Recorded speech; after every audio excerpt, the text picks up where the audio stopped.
London, 1967. A tall man walks through the revolving doors of one of the most exclusive hotels in the city. He doesn't rush. He never rushes. Marble floors, crystal chandeliers, old money dripping from every wall. He approaches the front desk. The manager looks him up and down and says 4 words. No Scots allowed here. The lobby goes dead silent. And the man? He doesn't flinch, doesn't raise his voice. He just smiles. A slow, cold, dangerous smile. And in that moment, nobody in that lobby knows it yet. But the owner of that hotel is about to have the worst week of his life. This is the story of how a boy from the slums of Edinburgh became the kind of man that powerful people feared, not because of his fists, not because of his fame, but because of something far more dangerous, his absolute refusal to be anything less than himself. Act 1, the beginning. Let me take you back, way back. Edinburgh, 1930s. The Fountain Bridge district, one of the roughest, coldest, most unforgiving corners of Scotland. A young boy named Thomas Sean Connery wakes up before dawn, every single morning, without fail. His family has nothing, and I mean nothing. His father works in a rubber factory. His mother cleans other people's houses. They share a tiny flat with no hot water and walls so thin the wind cuts right through them in winter. At 13 years old, Sean quits school, not because he wants to, because there is no other choice. The family needs money, bread money, coal money, survival money. He gets a job delivering milk. Every morning, before the sun comes up. Through the freezing Edinburgh streets, his hands numb, his breath visible in the cold air. 6 days a week, for a few shillings. Then he polishes coffins. Literally. He sands and varnishes wooden coffins to earn extra money. Think about that. A teenage boy spending his days preparing the vessels that carry the dead. Then he joins the Royal Navy. He thinks this is his escape, his ticket to something bigger. But his body has other plans. Stomach ulcers, severe, debilitating. He is discharged before he even gets started. He comes home, back to Edinburgh, back to nothing. Most men in that position accept it. They fold. They disappear into the gray routine of poverty and tell themselves this is just how life is.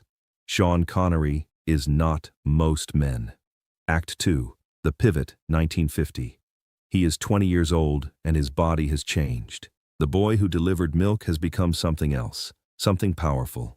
6 feet 2 inches of pure, natural, raw, physical presence. He starts lifting weights. Seriously, obsessively, not because he wants to be an actor, not because he has a plan, simply because it is something he can control in a life that has given him very little control.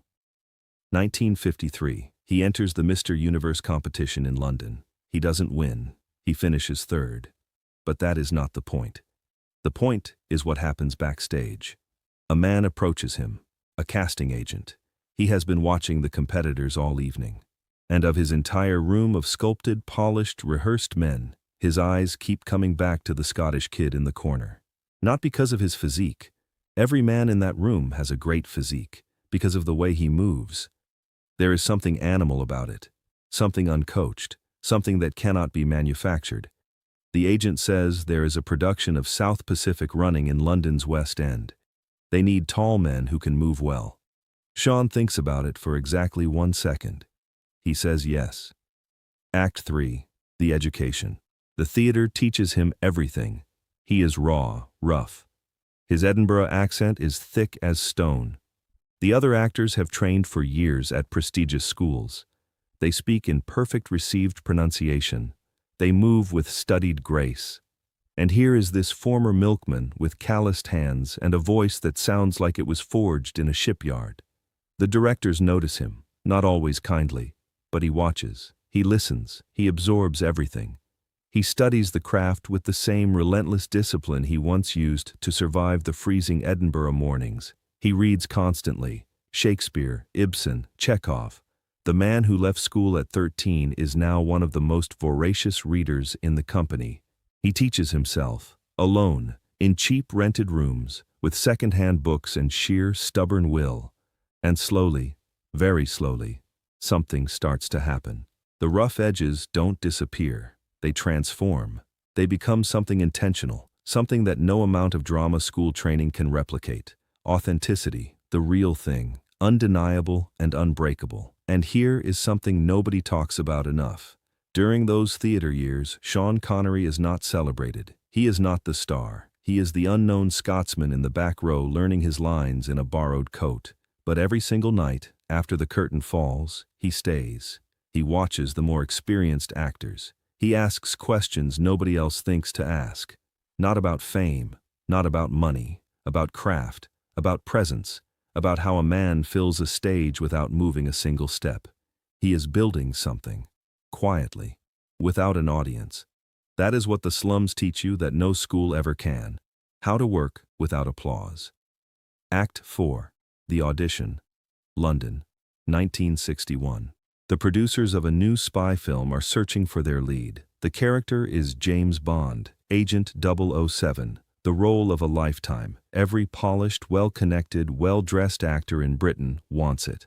Sean Connery walks into that office in a cheap suit. He sits down. He doesn't perform. He doesn't try to impress anyone. He simply exists in the room the way he always exists in a room, like he owns it. The producers are expecting someone else, someone smoother, more conventional, more predictable. What they get is a man who, when asked to do a screen test, refuses, flat out. No negotiation. He stands up, thanks them for their time, and walks out. They watch him cross the street from the window above, and that walk, that stride, that absolute, unshakable sense of self moving through the world below them, that is when they know.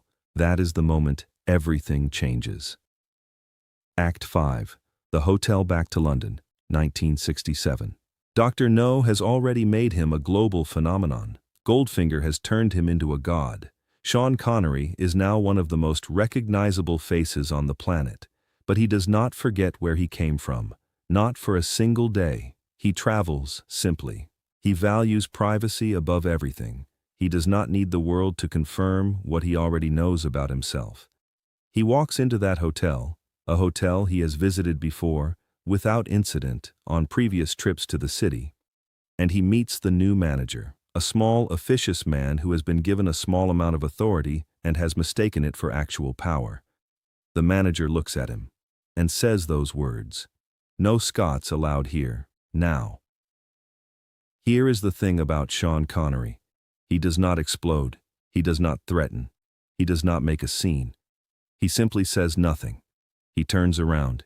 He walks back out through those revolving doors. And then, he picks up the telephone. Ace T6. The consequence. Because Sean Connery knows the owner of that hotel personally. They have met at industry events. They have shaken hands.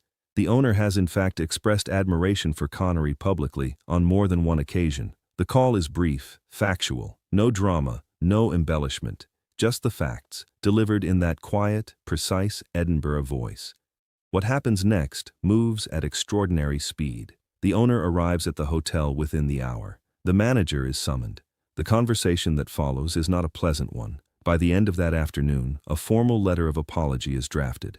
Not from the hotel's PR department, from the owner himself. Handwritten, personal, delivered directly. And the manager? Gone. Within the week. The owner calls Connery again that evening. His voice, by all accounts, carries something unusual for a man of his wealth and position. Genuine shame. Not because a famous person was insulted. That is not the point, and Connery makes that absolutely clear. The point is simpler than that. A man was told he did not belong somewhere because of where he was born, because of his accent, because of his blood.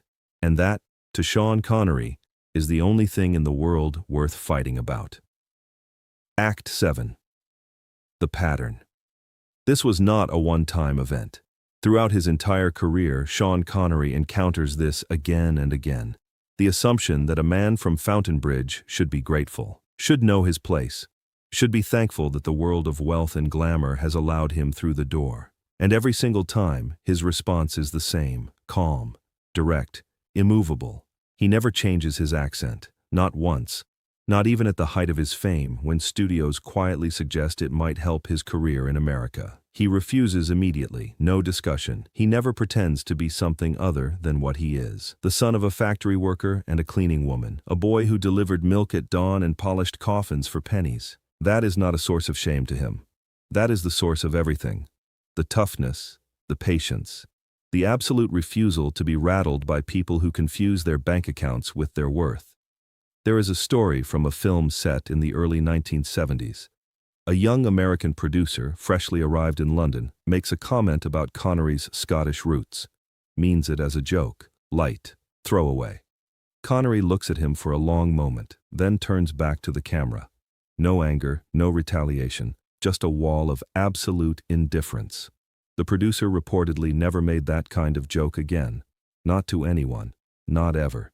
Because that look, that total, unhurried, unimpressed look, communicates something that no words could.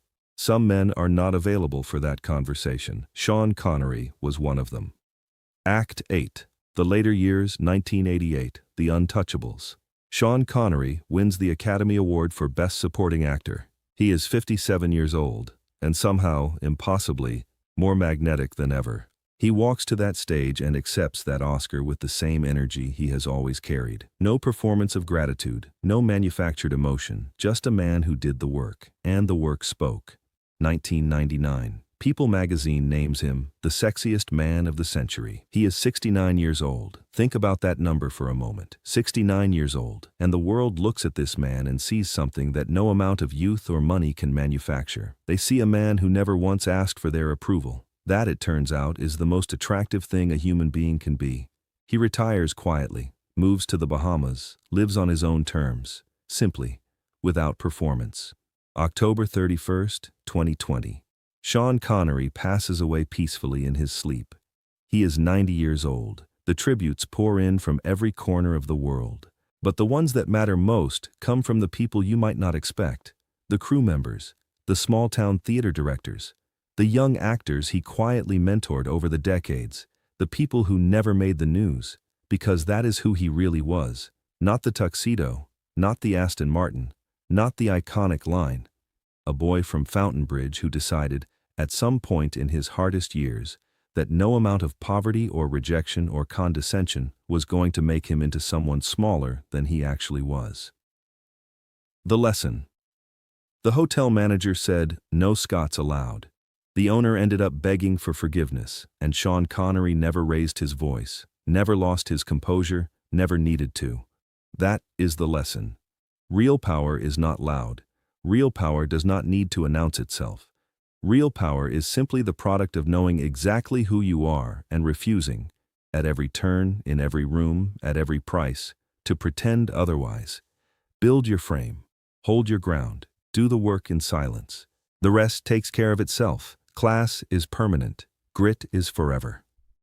If this story moved you, subscribe. Hit the bell. Leave a comment below telling us about a moment when you refused to shrink. And share this with someone who needs to hear it today.